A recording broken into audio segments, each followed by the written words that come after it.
Hi everybody, my name is Shravan Abaraju. This is my first video on my channel. I created a channel recently to express my opinions on various topics really, but mainly sports and my profession. I'll create a separate channel for my profession because I don't want to mix my professional videos with my casual sports videos. So this channel will really contain um, content that is more applicable to either sports or there's not going to be much analysis in this. I'm going to express my opinions unfiltered because I see a lot of um, sports analysts, and other um, folks on YouTube, who have channels, and I'm actually a subscribed member to some of these channels. I do listen to them occasionally, and I feel like a lot of these people are too analytical. And don't get me wrong, analysis is extremely important. Statistics is definitely, a way of collecting data and, definitely analyzing the outcome or maybe even for betting purposes. But sometimes they're too diplomatic in their analysis and don't give you all the facts that a viewer might be interested in knowing. So I'll give my unfiltered opinion on sports. Um, Maybe post game analysis once in a while. Most likely, I will probably be providing feedback on tennis. I play tennis. I'm an amateur tennis player. I play tennis on the weekends. I've been playing for several years now. I've been watching the sport for many years. Um, you know, um, I'd say, since I was a kid, I've been watching the sport for many years. Um, I watched Stefan Edberg. Ivan Lendl was one of my favorites back in the day. I did watch John McEnroe. McEnroe was past his prime by the time I got hooked onto tennis. Boris Becker, all those folks, Pete Sampras, Andre Agassi, all those guys.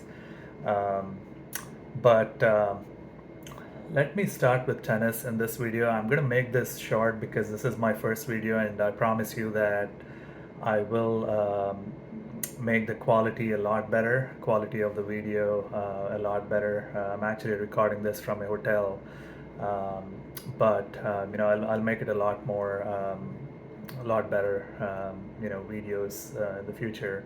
But for now, let me just focus on tennis. Let's start from this year. This year, Rafa Nadal won the first two Grand Slams, Australian and French Open, and Djokovic won Wimbledon. So these guys have won so many Grand Slams. I mean, 20 plus Grand Slams, 21 for Djokovic and 22 for Nadal. It's just amazing how they're able to do this, still win, keep winning these Grand Slams at this age. 35, 36 years old, respectively, Djokovic and Nadal. It's just unbelievable. This was not seen before. It has never happened before. Um, Federer also won Grand Slams in his mid 30s, but because Djokovic and Nadal were still there and they were younger, I think he was not able to win the kind of numbers that these two guys, Nadal and Djokovic, have been winning. But I feel bad. I feel bad for the younger generation, because if I was a 22-year-old, 23-year-old professional tennis player, top 10, top 15, top 20 maybe, um, I think I would definitely, yeah, I mean, it's easy to say, but I feel like they all have the game to beat these guys. Um, you cannot let these older guys beat you when you're that young. Now, I understand for a 19, 20-year-old, maybe experience matters, but when it comes to these 20s, early 20s, mid 20s guys like Medvedev, Zverev, Berrettini. There are a bunch of guys who are really good players. Shapovalov is another guy. He's still young, but I mean, there are good players out there, but they're just unable to get over the hump with these two guys, especially in a Grand Slam.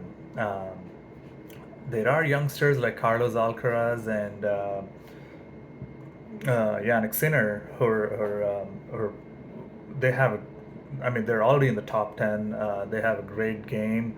I think their attitude is right up there. They just don't have enough experience to beat these guys in a Grand Slam match yet. But 35-36, I mean, come on. As good as those guys are, they're still a lot older, mid 30s. They're going to slow down at some point. And I think this year it's probably going to be the last year when Djokovic and maybe Nadal. Djokovic may have another year based on how Nadal's doing this year at 36. Um, but I think they're going to slow down within the next year or so, and you'll see more of maybe Carlos Alcaraz or even Yannick Sinner. Medvedev will be back. I think he got injured. Zverev got injured. Zverev, if he plays like the way he did against Carlos Alcaraz in French Open, I think Zverev or even Nadal in French Open, I think he'll have a great chance of winning a Grand Slam in the near future.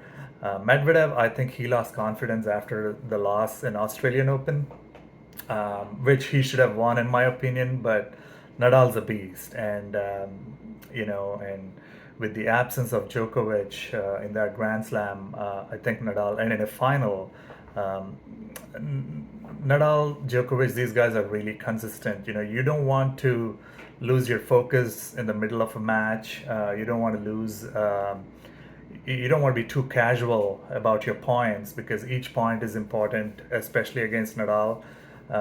Whatever happened in that third set when Medvedev was leading 2 sets to love, and then almost love 40, ready to break Nadal again in the third set, he kind of lost his focus or whatever happened there. I think he choked more than in the third set, especially. He choked more than Nadal um, won against him.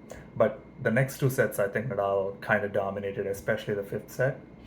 Medvedev was probably down by that time. I mean, he didn't have the energy nor the nor the will to continue fighting like Nadal could, and that's how Nadal won. In French Open, Nadal was injured. He likes to play. I'm noticing that he likes to play this injured card quite a bit nowadays. I don't think players buy it, but he still plays that game. You can't be injured like the way he tells you he is injured and then come and win a Grand Slam. It's just not. It's unheard of.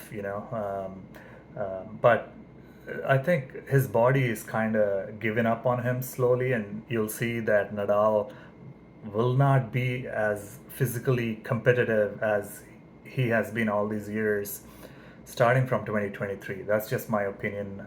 French Open, it's still a toss up. As long as Nadal's in the,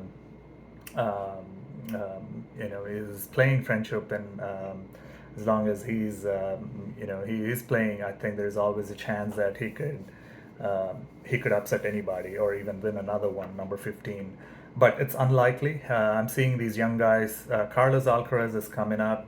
There are some good players on clay. I think Holger Rune played pretty well.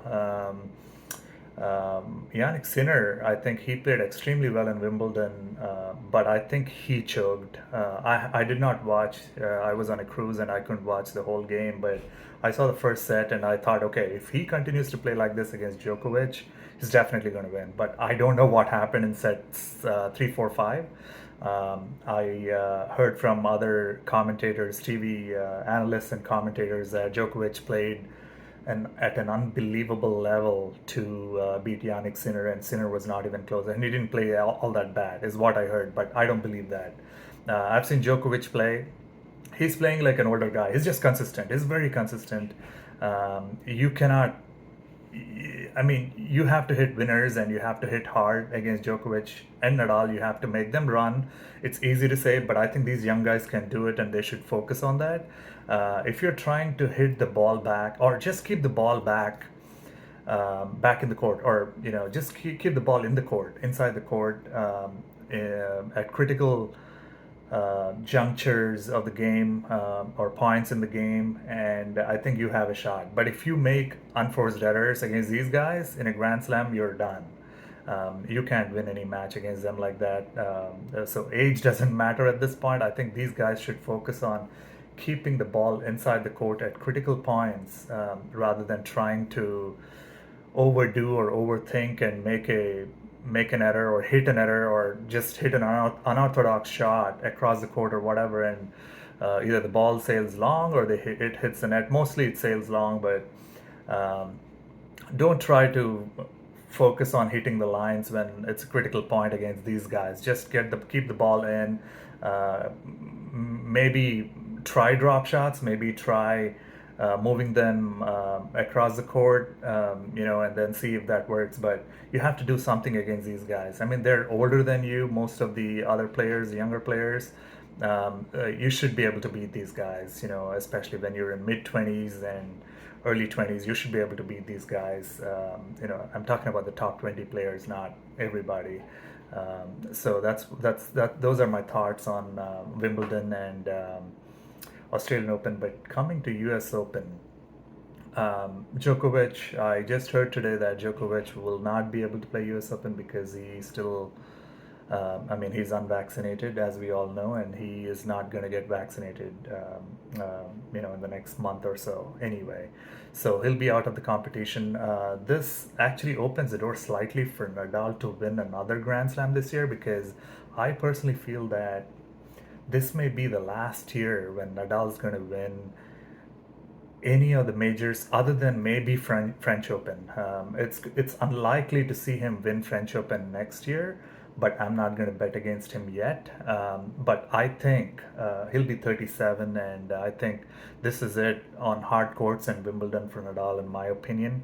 I think it may be, I'll have to see how well Djokovic plays in Australian Open next year, if he's allowed to play. But I think this is it for Djokovic as well. He didn't look all that great to me on grass, but I think his competition wasn't to the level where I didn't see any potential player upsetting him other than Yannick Sinner. But Yannick Sinner kind of choked, in my opinion.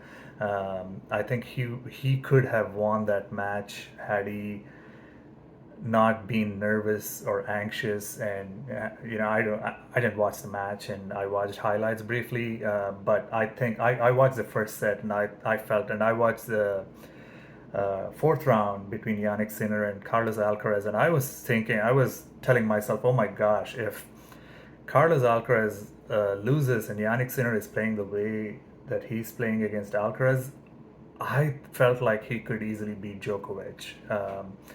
Anyway, so Djokovic will be out of US Open. I'll give. I'm not going to bet on any of the youngsters yet, but I think Carlos Alcaraz, Yannick Sinner, Medvedev. I think these three people will be. One of these three will be the champion, in my opinion.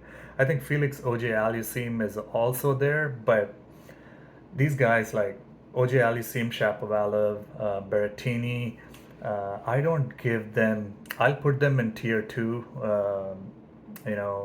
Of the younger generation. I don't see them winning a Grand Slam. Maybe one like Del Potro or Cilic or some of these guys after Nadal and Djokovic retire, or are no longer competitive. But I think Alcaraz, Sinner, and Medvedev, these three guys will dominate. Once Zverev comes back from injury, and starts to play well, I think he has a good shot of winning a few Grand Slams too. But he has to play like he did against Alcaraz in French Open. So that's my take. I don't want to take too long. I'll post another video maybe in a few days after I get some more material.